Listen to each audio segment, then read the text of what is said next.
전세 사시는 분들은 전세 보증금 못 돌려받을까봐 불안해서 월세로 가야 하나 고민하시고요.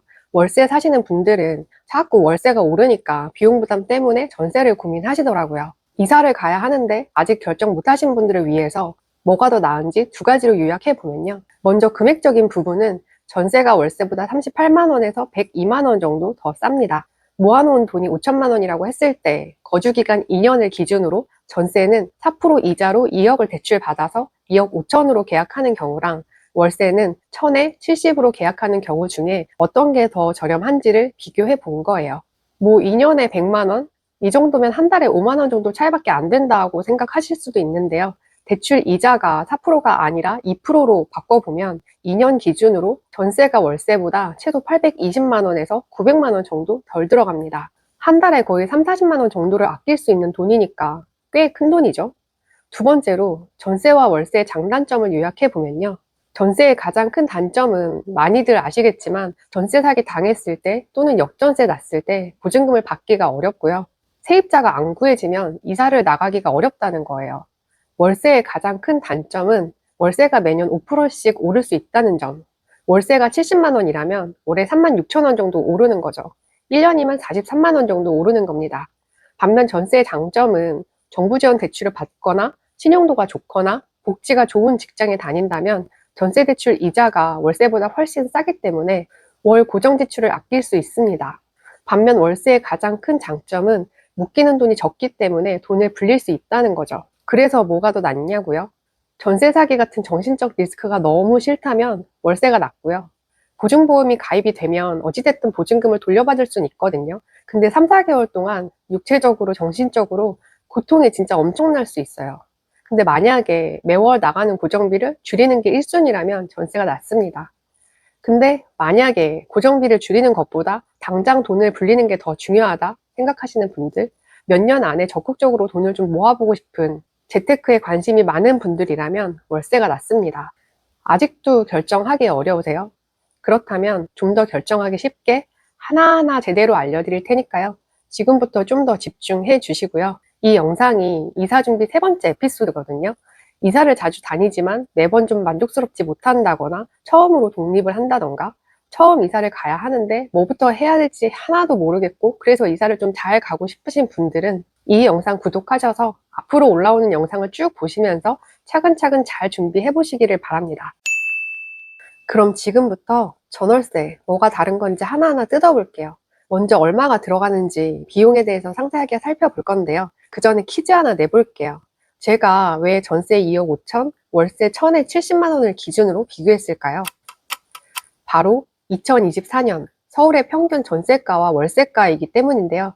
정확히는 전세 평균은 2억 1187만 원, 월세 평균은 1000에 73만 원이에요.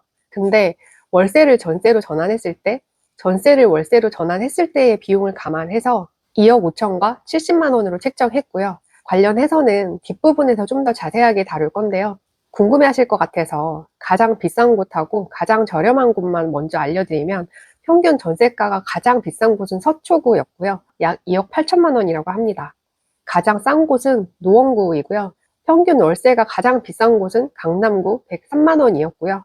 가장 싼 곳은 노원구 45만 원이었어요.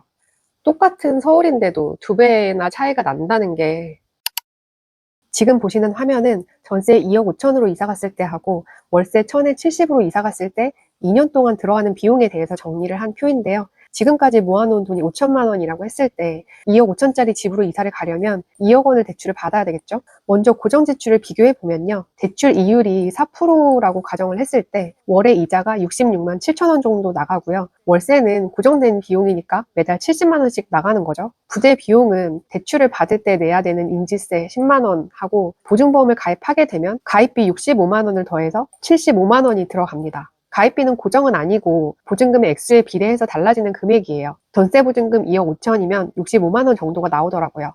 기본 관리비는 빌라나 오피스텔에 살게 되면 전기세, 수도세 이런 공과금 말고 계단, 청소비 같은 건물 관리를 위해서 집주인이 받는 금액이 있는데요. 전세는 아파트로 이사하는 걸 기준으로 해서 책정하지 않았고요. 근데 만약에 빌라나 주택으로 전세를 가는 경우라면 월에 2, 3만 원 정도 추가해서 계산을 해야 됩니다. 중개 수수료는 전세하고 월세의 요율에 따라서 계산을 했고요. 전세하고 월세 비용이 30만 원 넘게 차이가 나죠. 퇴거비는 특히 오피스텔로 이사 가는 경우에 포함이 되는 경우가 있는데요. 임차인들이 이사 나가면서 집을 엉망으로 해놓고 나가는 경우가 있다 보니까 청소비가 한 달 월세보다 더 나오는 경우들이 발생했던 거죠. 예전에는 이게 강제는 아니었는데 언제부턴가 당연하게 계약서에 포함이 되더라고요. 적게는 8만 원에서 많게는 15만 원까지 받던 것 같습니다. 그 외에 나머지 비용들은 전세로 살던 월세로 살던 동일하게 들어가는 비용이라서 제외시켰습니다. 이 비용들을 2년 기준으로 계산해보면 이렇게 나오고요. 이걸 정리해보면 전세는 보증금 빼고 이사 갈 때 별도로 150만 원, 월세는 32만 원이 필요하고요. 2년 동안 전세는 1,600만 원 정도 내야 되는데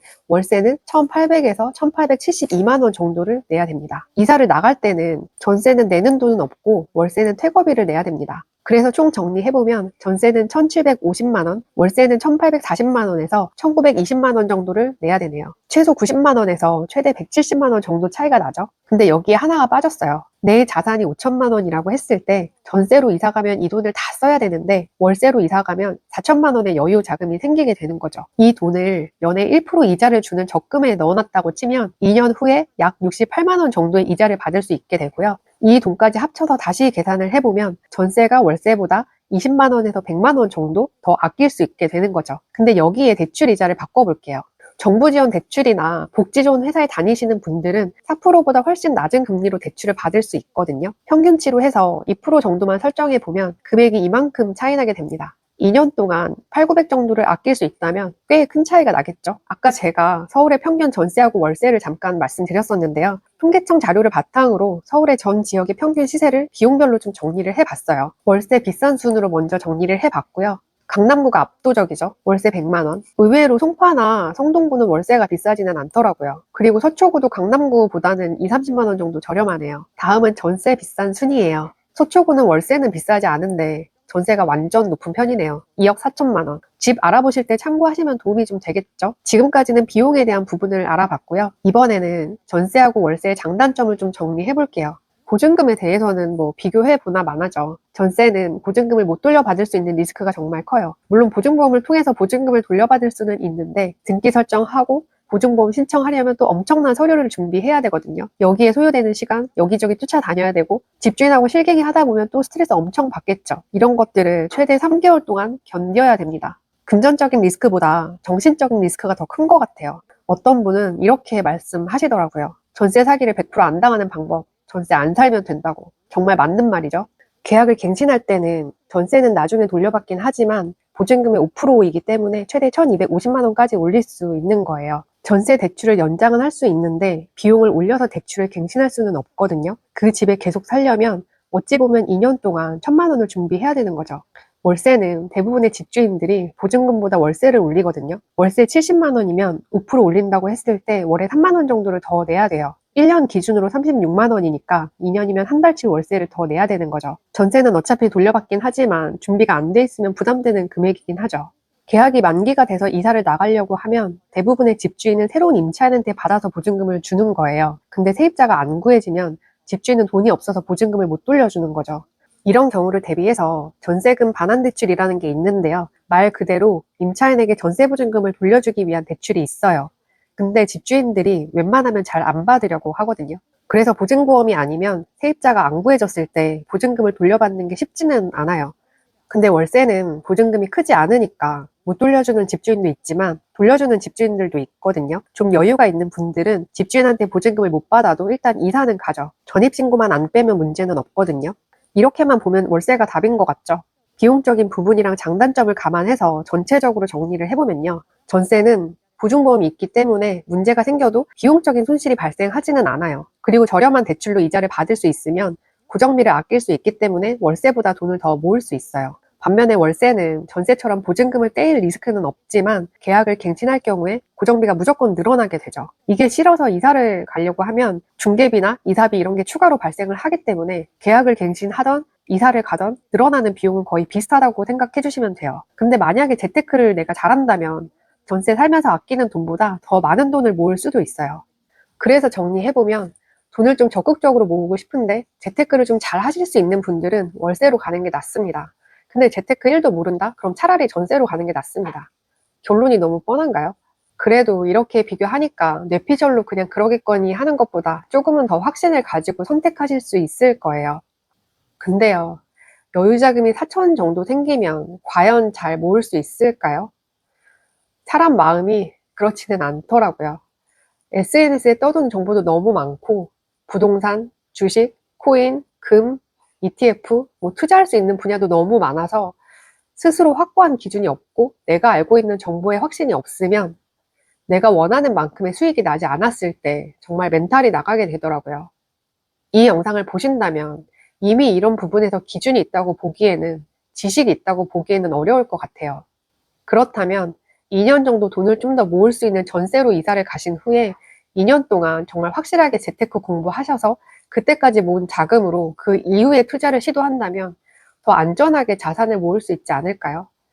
경제랑 관련된 거의 모든 책, 유튜브, 경제 채널, 뉴스 이런 거를 보면서 이제는 100억대의 자산가로 거듭난 황현희 씨만큼은 아니더라도 내 투자에 확신을 가질 수 있을 때까지는 공부를 해야 하지 않을까요? 이사 갈 때 전세가 나을지 월세가 나을지 알려드리려고 시작을 했는데 결국은 돈 얘기를 하게 되네요. 이번 영상은 어떤 집으로 이사를 갈지 계획을 세우는 방법을 알려드리는 지난 에피소드에 이어서 전세로 이사 갈지 월세로 이사 갈지 고민하시는 분들이 정말 많기 때문에 어떤 게 더 나은지에 대해서 좀 정리를 해 보았어요. 도움이 좀 되셨나요? 다음번 에피소드가 궁금하시다면 구독, 좋아요, 알림 설정 부탁드릴게요. 그럼 다음 영상으로 이어가시죠.